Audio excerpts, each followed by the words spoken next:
The icy wind screamed across the jagged peaks of the Ötztal Alps, driving thick snow into swirling white walls.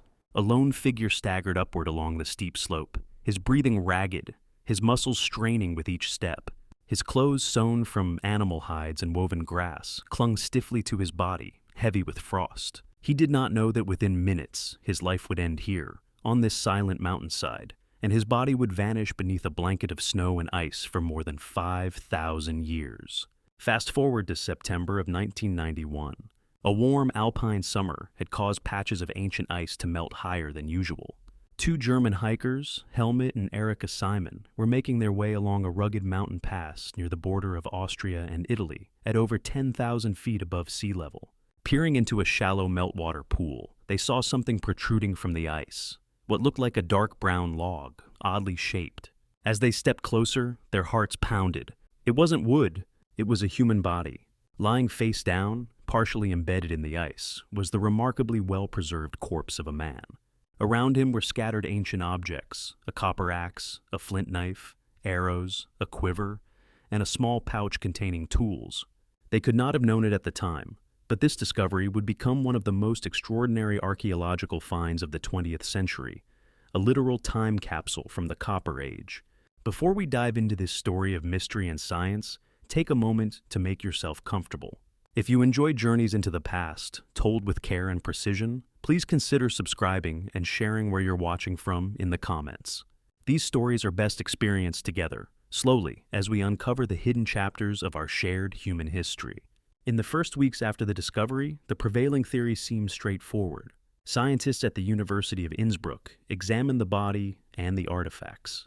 The man was clearly ancient, dating back to roughly 3,300 BCE, over 5,000 years old. His clothing was primitive but functional, a grass cloak, leggings of goat hide, and carefully crafted shoes stuffed with insulating grass. His tools reflected a transitional world, a copper axe alongside flint knives, symbols of a society straddling two technological ages.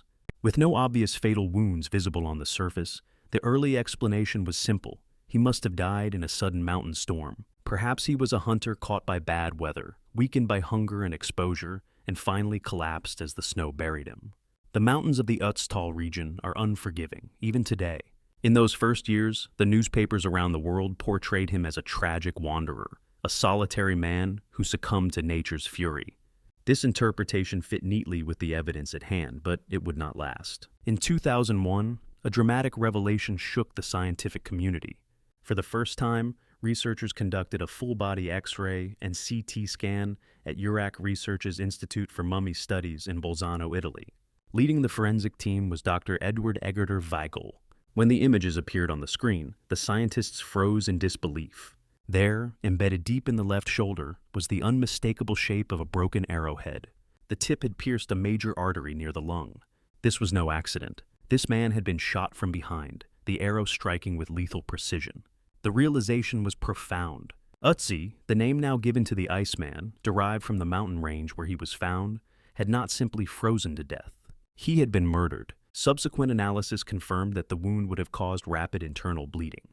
He likely died within minutes, perhaps even seconds after being struck. The angle suggested that his killer stood slightly above him on the slope, firing from behind as he tried to climb.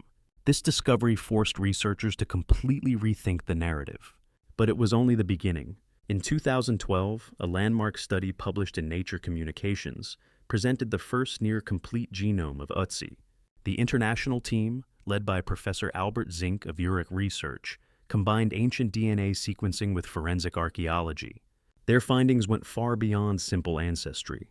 They detected traces of blood from at least 4 other individuals on Ötzi's tools and clothing. This meant that in the hours or days before his death, he had been in close combat or a violent confrontation involving multiple people. The details painted a picture of chaos. Blood from one individual was found on his flint knife, another on his coat, and yet another on the shaft of an arrow that wasn't his own. One particularly deep cut on his right hand showed signs of partial healing, suggesting he had sustained this injury at least a day before his final moments. This was no isolated hunter caught in a storm. This was a man fleeing from a violent clash, moving quickly through treacherous terrain, possibly pursued by enemies.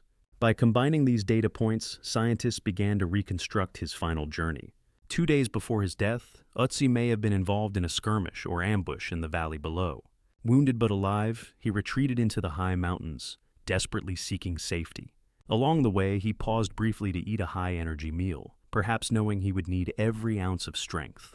Then, as he climbed a narrow ridge near the pass, his pursuer caught up. A single arrow struck from behind, ending his life abruptly. Moments later, a sudden snowstorm rolled in, sealing the scene under ice and snow, perfectly preserving it for millennia.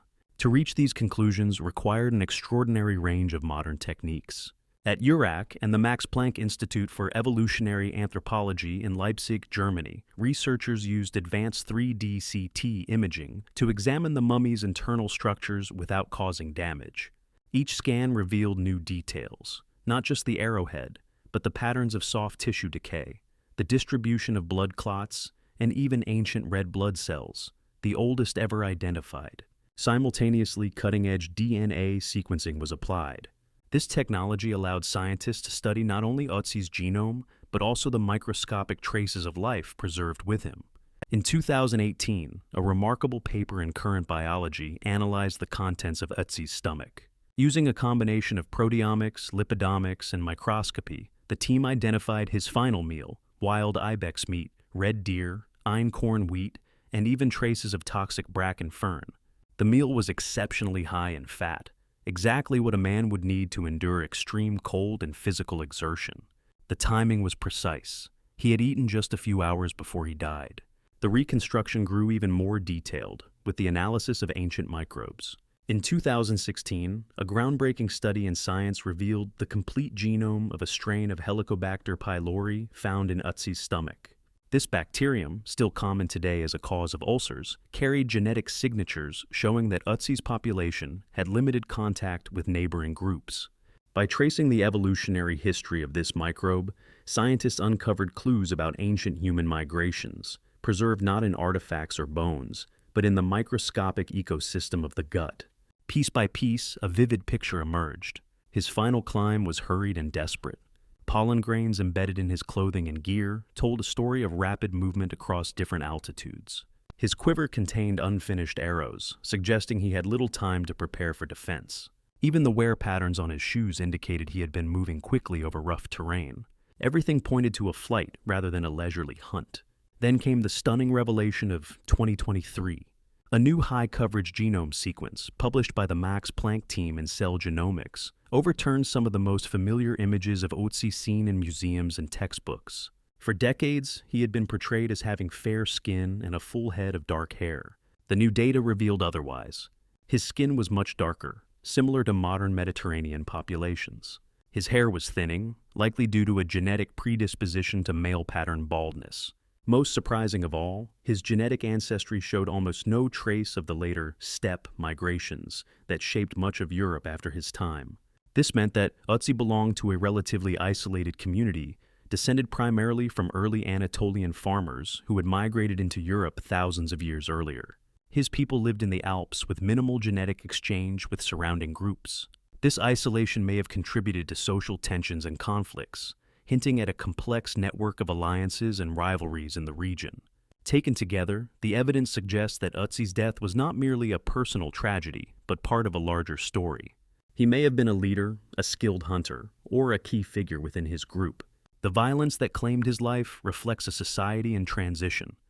Communities vying for control of resources, territory, and power at the dawn of the Copper Age. The scientific significance extends far beyond archaeology. Within Ötzi's arteries, researchers discovered clear signs of atherosclerosis, or hardening of the arteries, a condition still common today. This finding demonstrated that cardiovascular disease is not solely a product of modern diets and lifestyles. It has deep genetic roots. By comparing Ötzi's DNA to modern data, scientists have gained new insights into how inherited traits influence our health across millennia. Even seemingly small details have broad implications. His inability to digest lactose shows that dairy consumption was not yet widespread among his people, offering a snapshot of a pivotal moment in dietary evolution. The strain of H. pylori in his stomach serves as a biological time capsule, mapping ancient human interactions through the microscopic companions we carry within us. The more we learn, the more the line between past and present blurs. This is not just the story of a man who died long ago. It is the story of us, our ancestors, our biology, our struggles. Every fragment of data adds to a narrative that stretches from prehistory to the modern world. Imagine, for a moment, the final hours as they likely unfolded. 2 days before his death, Ötzi fought hand-to-hand in a confrontation. His right hand was badly cut, the wound beginning to heal by the time he started his ascent. Knowing danger still lurked, he moved quickly, carrying his gear and unfinished arrows. At a brief rest stop, he consumed a rich, fatty meal to fuel his climb. The air grew thinner and colder as he approached the pass. Then, perhaps from behind a ridge, his pursuer emerged. A single arrow flew. It struck him from behind, piercing deep into his shoulder and severing an artery. Ötzi stumbled, fell, and within minutes lay still in the snow. Almost immediately, the weather turned. A fresh storm buried him, and the surrounding evidence under layers of ice. For more than 5 millennia, the mountain kept its secret, preserving not just a body, but a story frozen in time. When the melting ice finally revealed him in 1991, it set in motion one of the most remarkable detective stories in science.